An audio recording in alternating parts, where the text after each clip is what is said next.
네, 안녕하세요. 최승윤 작가입니다. 지난 시간에 이어서 저한테 영향을 줬던 아티스트 두 번째 시간을 가져보도록 하겠습니다. 사실상, 저한테 미술적인 영향을 준 어떻게 보면 거의 유일한 분이라고도 볼 수가 있겠습니다. 뭐냐면 제 입시 때 선생님이신데요.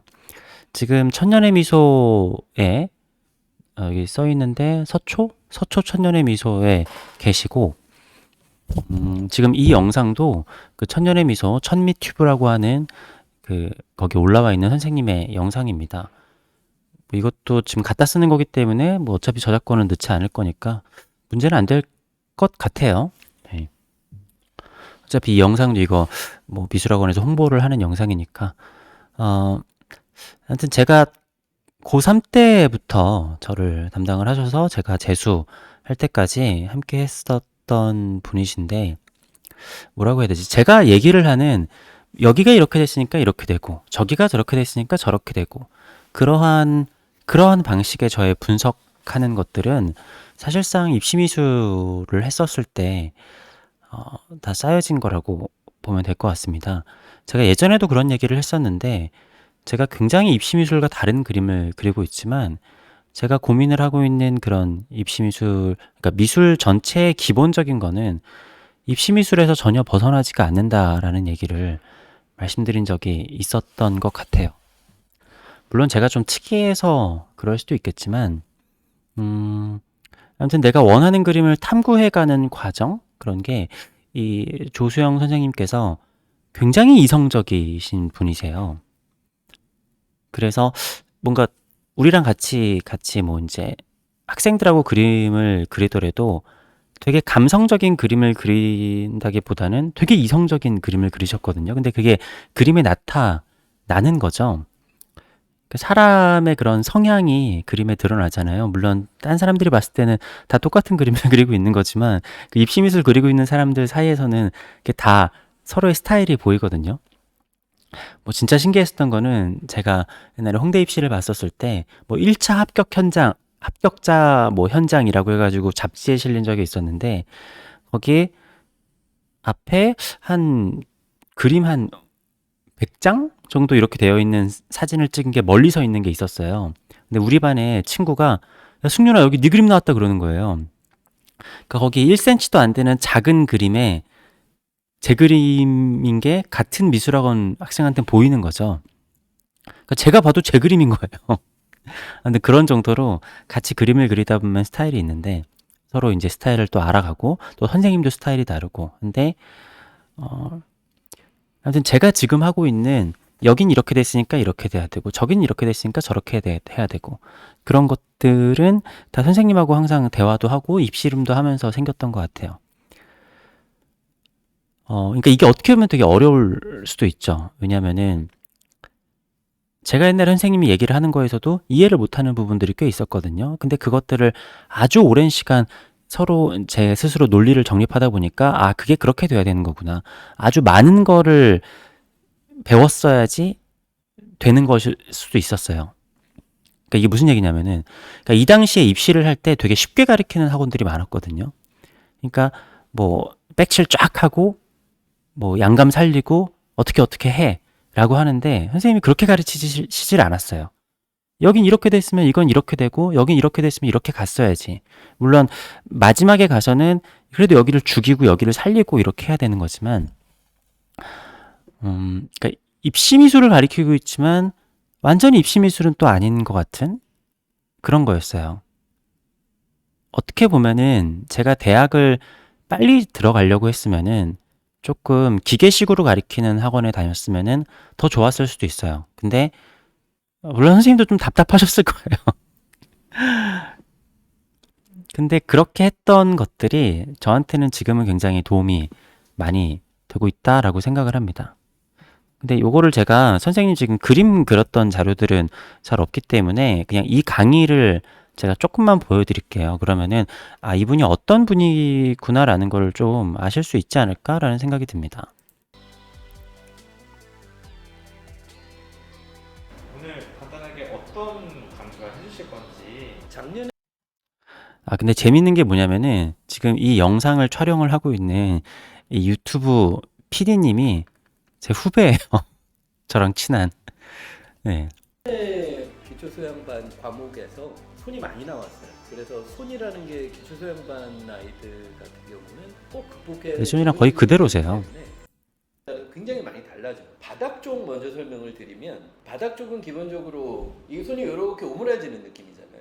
어떤 포즈를 취하거나 했을 때 어둠이 좀 많이 생기는 편이에요. 초반 과정에 손을 많이 안 그려본 아이들이 그리기에는 등 쪽보다 바닥 쪽이 조금 더 쉬워요. 그런데 보통 양손을 이용을 해서 어떤 포즈를 취하거나 했을 경우는 대부분이 바닥 쪽이 그 물체를 올려놓는 느낌, 그리고 이쪽에 손 등 쪽이 보이는 손이 무언가를 실제로 주도하는 아이의 느낌이 나오기 때문에 결국은 양손을 그리려면 두 개를 다 해야 돼요. 바닥 쪽 느낌을 일단 먼저 설명을 드리면, 바닥 쪽은 이렇게 오므라지니까 어두운 톤들이 많이 생기거든요. 근데 이 어두운 톤은 굉장히 과감하게 눌러놔야지 나머지 색 할 때 조금 편해져요. 대부분의 사람들이 뭐 구조를 설명하거나 하면 이게 원기둥이고 어떻게 생기고 하는 느낌들을 설명을 많이 하는데, 사실 손을 원기둥이라고 해석할 필요가 크게 없다고 생각해요. 나는 원기둥이라고 이해를 하지 말고 실제로 이렇게 만져보면서 이런 부분, 제일 선생님이 수업하면서 제일 중요하게 느끼는 부분들은 접히는 부분 있죠. 여기 접히는 부분은 굉장히 진하단 말이에요. 이런 부분들은 이런 부분에서 색을 못 찍고 시작을 하면 그림을 그리는 아이가 자기가 그리는 손이 까매졌다라고 느껴요. 실제로는 톤이 부족함에도 불구하고 까매졌다고 느끼니까 거기서 말아버려요. 결국 다른 물체랑 다 그리고 났을 때는 손이 굉장히 얇아지죠. 그래서 선생님이 추천하는 방법은 요런 주름들, 요런 데 닿는 부분이라든가 요런 부분 같은 경우는 시작하자마자 어느 정도 찍어놓고 하는 게 좋아요. 손 포즈 같은 경우는 요 다음에 그리는 시범을 할 때 설명을 많이 할게요. 자, 요 그림 같은 경우는 조금 전에 설명했었던 그림에 비해서 주름을 좀 더 많이 그렸죠. 무슨 포즈를 잡고 있는 게 아니라 손 자체에서 뭔가를 보여줘야 되기 때문에 주름들을 조금 더 부각을 많이 시켰는데, 실제로 여기서 느껴지는 색감의 차이는 그렇게 크지 않아요. 손 바닥 쪽은 톤을 충분하게 깔고 주름들을 과감하게 찍어버리고 시작. 여기서 보면은 잠깐 여담인데 선생님께서 이렇게 길게 연필을 잡고 이렇게 설명을 하시잖아요.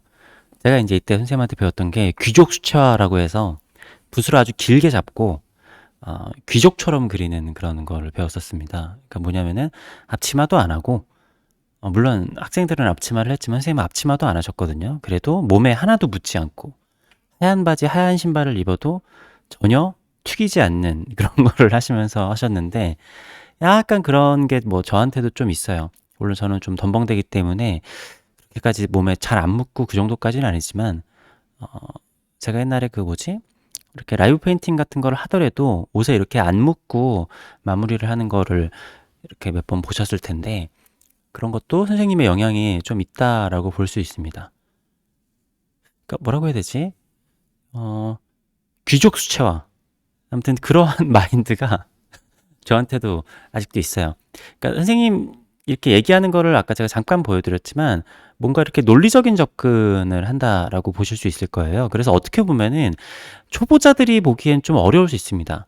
그러니까 갑자기 2학년에서 3학년이 돼가지고 선생님 수업을 듣거나 처음 미술하는 사람이 들으면은 이건 이렇게 하고 저건 저렇게 해야지라고 해서 아예 초반에는 모르겠지만 선생님도 뭐 그렇지만 얘기를 좀 하다 보면은 좀 헷갈릴 때가 있어요. 왜냐면은 이 논리적으로 이렇게 아다리가 맞는다고 해야 되나?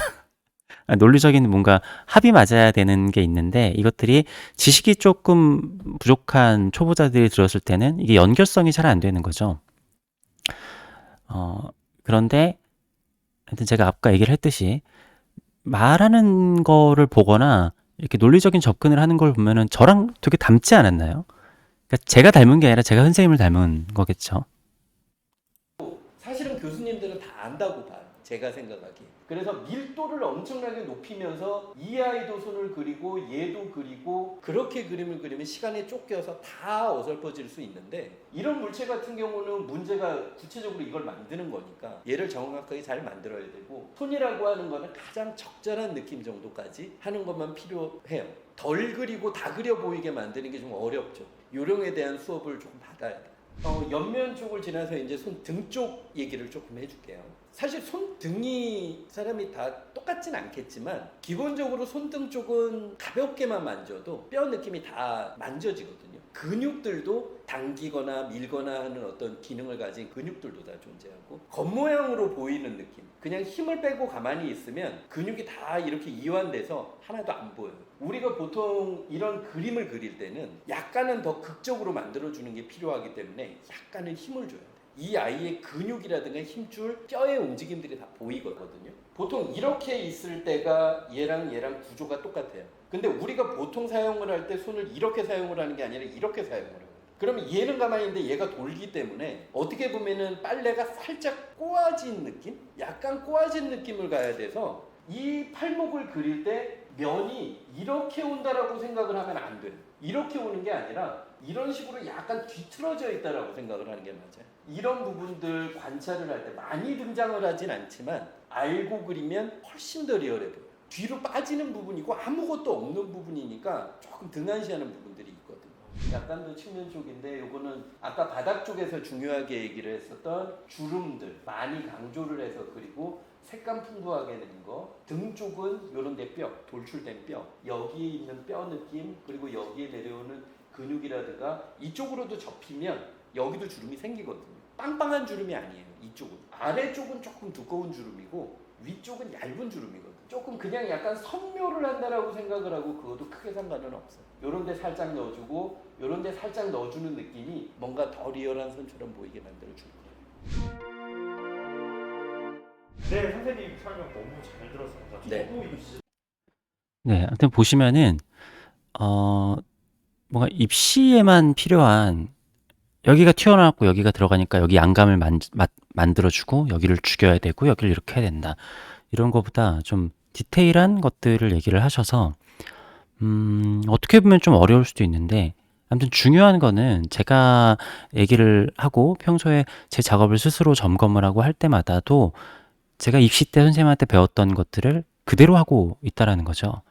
그러니까 이 그림에 있어서 이게 좋은 그림인가 아니면은 이게 여기에 이치에 맞는 것인가 내가 뭔가를 표현을 하기 위해서 감정을 표현하고 뭔가를 할 때 이게 왜 이렇게 돼야 되는가 했을 때 논리적인 그 결과를 도출할 때 그 선생님이 하셨었던 그런 방법들을 제가 거의 그대로 하고 있다라고 볼 수 있을 것 같습니다. 네, 아무튼 오늘은 저한테 영향을 줬던 아티스트 두 번째 이야기를 했는데요. 어떻게 보면 되게 의아하실 수도 있지만 어쩔 수가 없습니다. 저한테 거의 90% 이상 제 작품에 영향을 준 거의 유일한 분이시기 때문에 제 얘기를 할 때 빼놓을 수가 없는 분인데요. 너무 죄송하게 제가 한 번도 찾아뵙지를 않아서 죄송한 마음이 듭니다. 네, 그래도 아무튼 아직까지도 이렇게 현역에서 잘 강의를 하고 계시는 걸 보니까 너무 반갑고요. 제가 아무튼 조만간 어떻게든 용기를 내서 찾아뵙고 좀 인사를 드려야 될 것 같습니다. 네, 아무튼 생각의 구조 같은 거에 제가 사실 항상 가장 중요하게 생각을 하는 게 그거잖아요. 그것에 대해서 또 사실 뭐 재밌었던 에피소드들도 좀 여러 가지 있는데 뭐 그런 것까지도 영향을 좀 받은 것 같아요. 네. 그래서 오늘은 그 천년의 미소, 지금도 서초에 계신 걸로 알고 있는데 천년의 미소에 있는 조수영 선생님에 대해서 이야기를 해봤습니다. 다음에 아마 한 명 정도 더 언급을 할 수도 있지 않을까 싶은데 또 저한테 영향을 준 아티스트에 대해서 또 얘기를 할 수 있는 시간을 가져보도록 하겠습니다. 감사합니다.